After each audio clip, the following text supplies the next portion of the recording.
Kia Motors పరిశ్రమ స్థాపనకు అవసరమైన అనుమతులన్నీ తక్షణం మంజూరు చేయాలని ముఖ్యమంత్రి చంద్రబాబు అధికారులను ఆదేశించారు. ఆ సంస్థకు కేటాయించిన భూములను చదును చేసి ఇవ్వాలని, నీరు, విద్యుత్ లాంటి మౌలిక సదుపాయాలు యుద్ధ ప్రాతిపదికన అందించాలని సూచించారు. వీలైనంత త్వరగా కియా మోటార్స్ ఉత్పత్తి ప్రారంభించేలా చర్యలు చేపట్టాలని స్పష్టం చేశారు.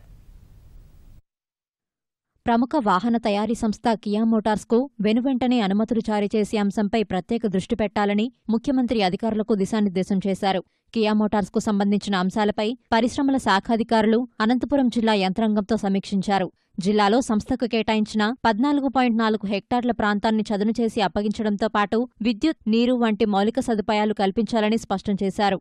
కియా మోటార్స్కు కేటాయించిన భూమి చదును పనులు వీడియో కాన్ఫరెన్స్ ద్వారా వీక్షించి తగు సూచనలు చేశారు. అనుమతులన్నీ అనుకున్న సమయానికంటే ముందే జారీ చేయాలని ఆదేశించారు. ప్రాజెక్టుకు అవసరమైన విద్యుత్, నీరు, రోడ్లు వంటి మౌలిక సదుపాయాలు భవిష్యత్తులో ఆ ప్రాంతంలో రాబోయే ప్రాజెక్టులను దృష్టిలో పెట్టుకుని సమగ్ర ప్రణాళికలు రూపొందించాలని స్పష్టం చేశారు.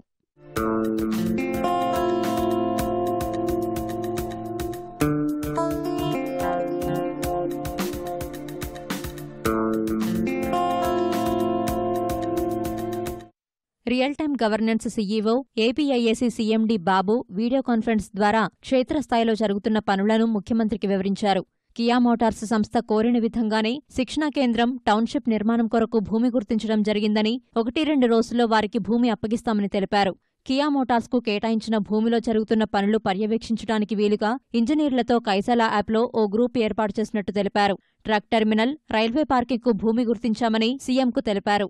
వరదనీటి డ్రైనేజీ నిర్మాణానికి ఏర్పాట్లు చేశామన్నారు. కియా మోటార్స్కు కేటాయించిన భూమిలో 14.4 హెక్టార్ల భూమి చదును పూర్తి చేయడం జరిగిందని, మిషనరీ, కూలీలు, రోజువారీ పూర్తి చేసిన పనుల వివరాలు అనంతపురం కలెక్టర్ ముఖ్యమంత్రికి వివరించారు.